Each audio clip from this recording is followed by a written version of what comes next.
Hey guys, welcome back. I am Chris. And I'm Randy. And we're with WeBuyGuns.com. You guys are watching Marksman TV. Welcome back to another unboxing video where today we don't have as much stuff to go through.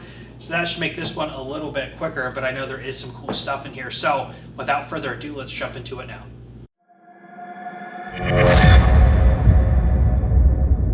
Alright guys, first we got in a couple locally, just wanted to share. This is a set of a couple Mosin-Nagants. This is a 9130 hex receiver manufactured in 1931, and this is an M44 carbine manufactured in 1944. Both are chambered in 7.62x54R, full action with a 5-round internal box magazine. Now when it comes to World War II collecting, these are probably some of the most popular because of their price. Now these have been coming into the country for decades and they've always been known as being very expensive, but of course the price on these is raising a little bit. The 9130 model of 1891 rifle, modified in 1930, sort of during the sort of revisionist, sort of rearming period, interwar, which was a program put out by Stalin, was going to be to modify the 1891 rifle. Now one of the features about the earlier ones is it had a hex receiver which was more rigid and stronger. Later they would go to a smooth, rounded receiver to simplify and speed up production, making the hex receivers a little bit more desirable by collectors, and that's what this one is. And then the M44 Mosin carbine. This is one of the final iterations of the Mosin carbine with a side-mounted bayonet, which is its most iconic characteristic coming off of the model 1938 pattern. Now, many different countries post-World War II would copy this design. Hungary, China, Poland, just to name a few. So a very popular rifle design. So anyway, I wanted to start this off by sharing these with you. Next up, we have another one from a local customer, a Smith & Wesson Performance Center 686 Competitor. This is a very, very customized gun from Smith & Wesson's Performance Center shop. It has the integral rail on the top. It has the fully adjustable target sights, widened target spur hammer. Even the cylinder release is actually a little bit larger. The cylinders are actually numbered 1 through 6. Very interesting. It also has counterbalance weights that you can adjust and put variable amounts in there to balance the firearm and adjust the perceived recoil. G10 grips. I mean, this thing has everything, Chris. And based off of the 686 pattern, as many of you guys know, is one of our favorite 357s ever made. So taking an already excellent revolver, suiting it out for competition like they've done here, makes a really cool firearm. Never actually had one of these in here before. We've had the Performance Centers and the Plus models and things like that. But this is definitely the ultimate of the line. So very cool. Wanted to share that with you guys. All right, first up we have one that comes to us from a customer in Minnesota. So let's go ahead and jump into this one.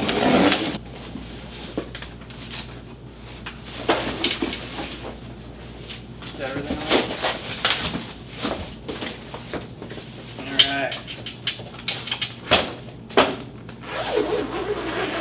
All right. Okay, I know what this is. This is an Enfield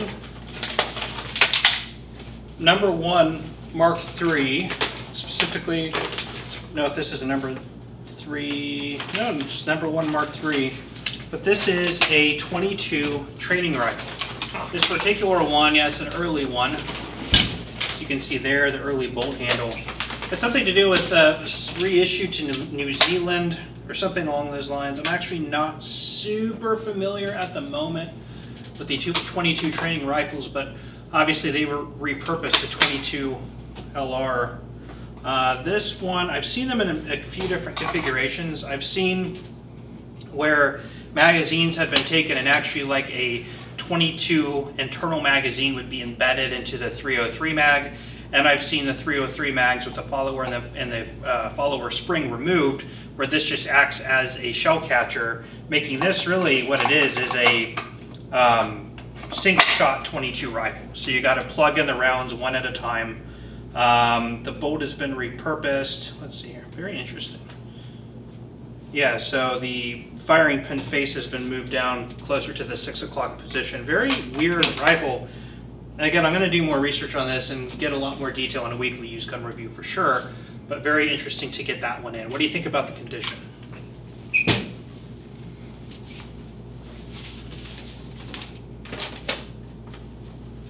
It's got some cracks in the stock here. Oh, yeah, it does. I was going to say very good. I'm going to say good now. There's cracks on both sides of the buttstock. Yeah, with cracks in the stock, I definitely can't go with good condition on this. I mean, very good condition. I would say good. If those cracks weren't there, I would definitely be at very good. Customer did rate it at very good, but you know, per the classification on our website, cracks and stuff like that definitely downgrades the value of the firearm. They're at the heel of the rifle, which is kind of a weird place. Typically, you find cracks in the tang or alongside the receiver ring, so they're kind of in a bizarre place, but it is on either side, as if it was probably just dropped on its butt is what rough happened. handled. Yeah, roughly handled. But anyway, cool rifle. Excited to get that one in and share it with you guys. We'll move on to the next one. Next up, we have one from a customer in Illinois. Let's see what's in here, Chris.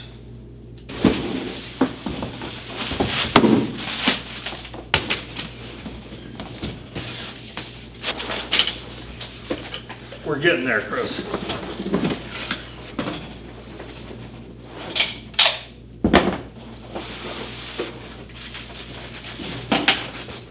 Stuff just keeps coming on. It's a gift that keeps on giving.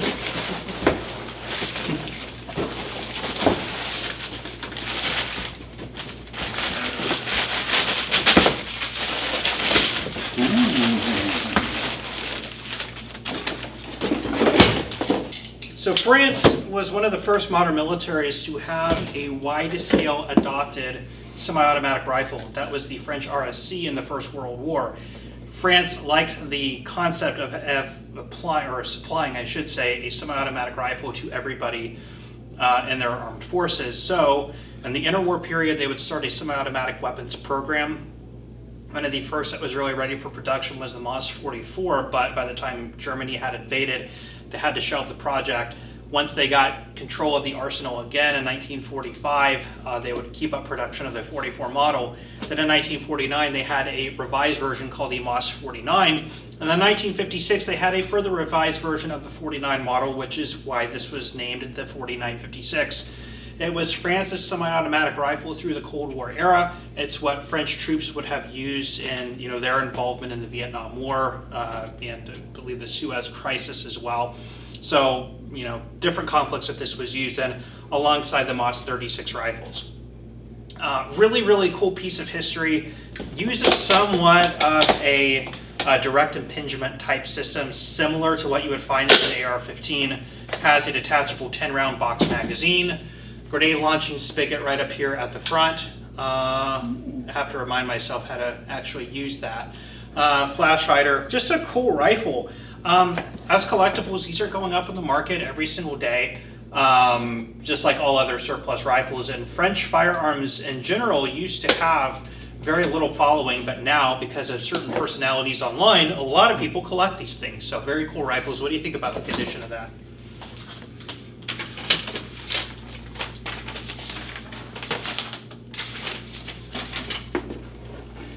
I would say surplus, very good, Chris. Yeah, as surplus, let's see, the stock has a little bit of wear, but honestly, finished condition on the rifle looks great. For what it is compared to other MOS rifles, I would say high end of very good, low end of excellent. I mean, this is a really, really, really good example of a 49 56. Typically, these charging handles are cracked and broken away, and this one's still intact. No cracks or anything in the stock. Just a cool rifle. So yeah, anyway, excellent. We will move on to the next one. This one comes to us from Georgia, right? Yes, Georgia.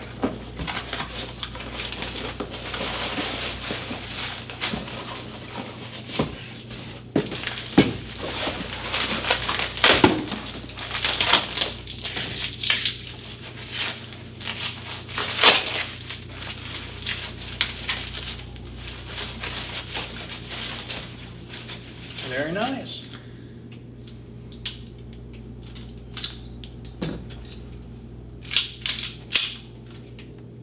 Original mag. Looks nice. Yeah, this is a Colt model 1903 pocket hammerless. Now, we had one of these in here, but it was a U.S. Armament Corp. I believe that's the manufacturer. We have it on our website still, but this is an original Colt 1903 32 automatic. I've talked about these before on the channel. This was Colt's one of their first introduction into sort of a concealed carry compact handgun. It had seen some limited U.S. military service in the Second World War, but would actually see some Japanese service, as Japanese officers were allowed to purchase their own sidearms. So you could find some of those surplus with Japanese leather holsters. That's kind of a fun factoid. Favorite of a lot of the gangster era type characters, Bonnie and Clyde were known to enjoy the 32 pocket hammerless. There was the 1908 model was a 380 automatic, but this is sort of regarded, a lot of people who collect Colts love the pocket hammerless. Lots of collectors on these things. Just a really early concept on concealed carry. And still today, they make really nice, ergonomic, well-balanced, really gentle shooters in 32 ACP. So very cool pistol. What do you think about the condition of that one?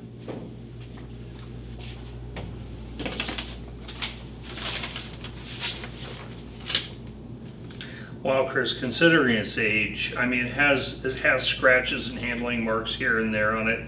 Nothing really bad. The finish still looks very much intact. The grips are in good shape.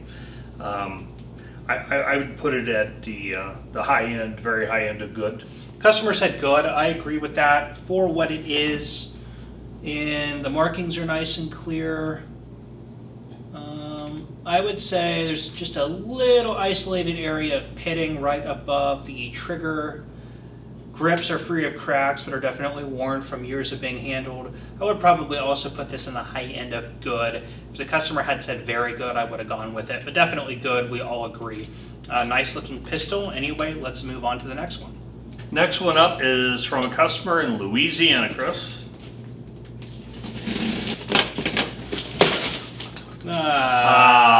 Packing. Should I throw them in the air? No.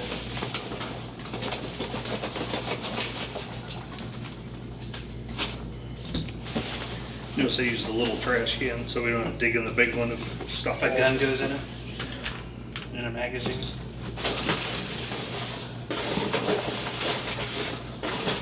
Appear to be empty.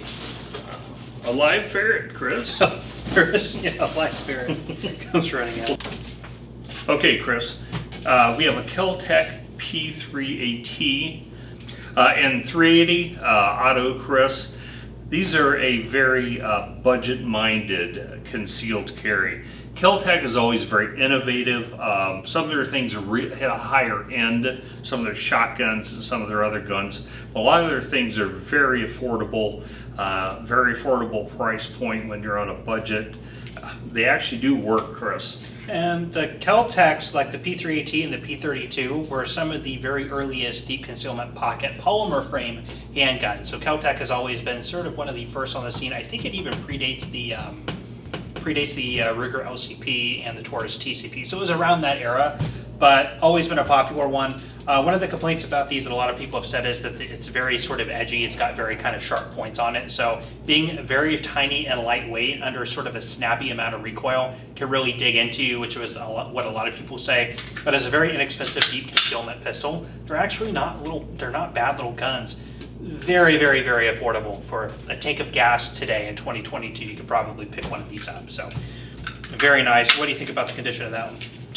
I would say probably good, Chris. See what the customer says. Before you tell me, I would say good, probably towards the lower end of good. There's just a lot of wear on it. It's been carried a lot, you can tell. But what do you think? They said fair.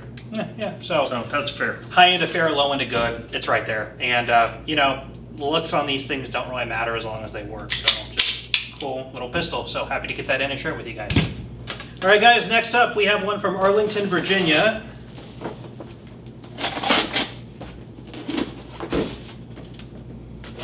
Is that where the FBI is? This could be a bomb.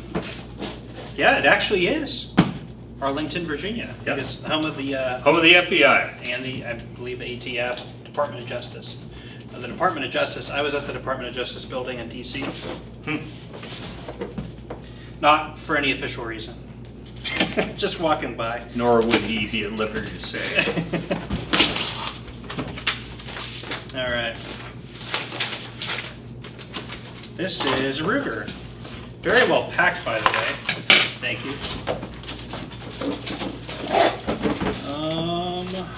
Magazine. Oh, this is professionally packed. Nice. Yeah. Magazine. All right. We have here a Ruger P89 polymer frame. With 2 more magazines, 9mm. Guys, you have seen tons of these sort of first generation semi-automatic Rugers on the channel before.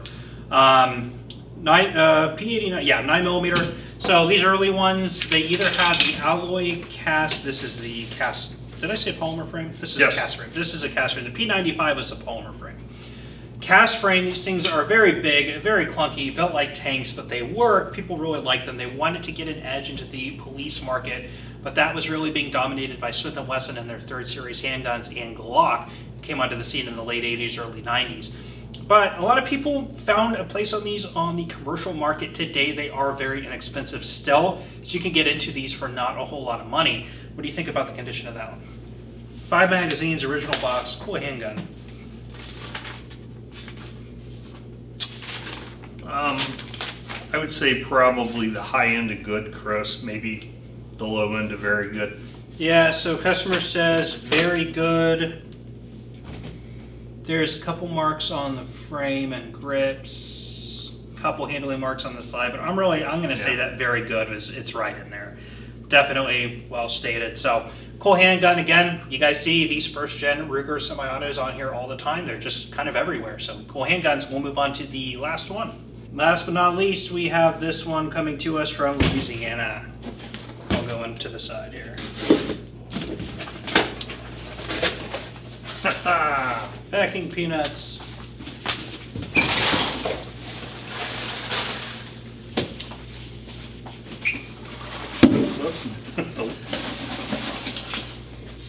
Don't!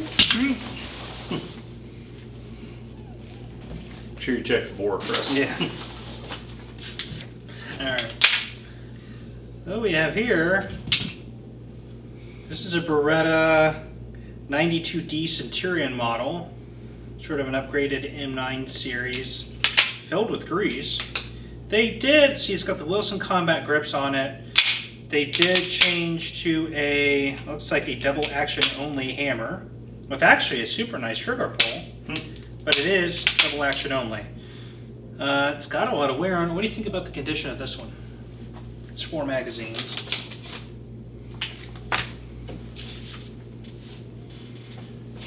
It does have a lot of wear kind of all the way around it, Chris. I would say probably the low end of good was where I would rate it. Yeah, I would agree. Customer said very good. We have handling marks along the front edge here, up and down the side. Barrel's pretty clean. Right here on the beaver tails, this has been heavily carried. Yeah. All around the trigger A guard. couple dings in the rear serrations, all around the trigger guard, bottom, top, all around the magwell. Yeah, there's even dings into the aluminum here behind the trigger. This has actually been used very heavily, it looks like. Internally though, it looks pretty clean.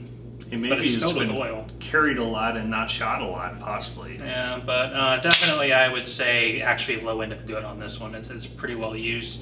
But anyway, that will end us off on this video with these. Alright guys, well that is all we have for you today on this video. Thank you so much for stopping by and checking this video out. If you enjoyed, please let us know by hitting that like button. Please also consider subscribing to our channel and hit that bell notification button so you are aware when we are posting new content. We will leave you guys off with that. I am Chris. And I'm Randy. And we will see you next time.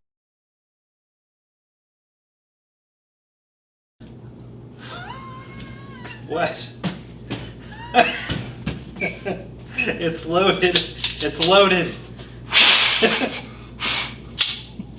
Clear! Sorry, I lost it when it was, yeah, very well packed.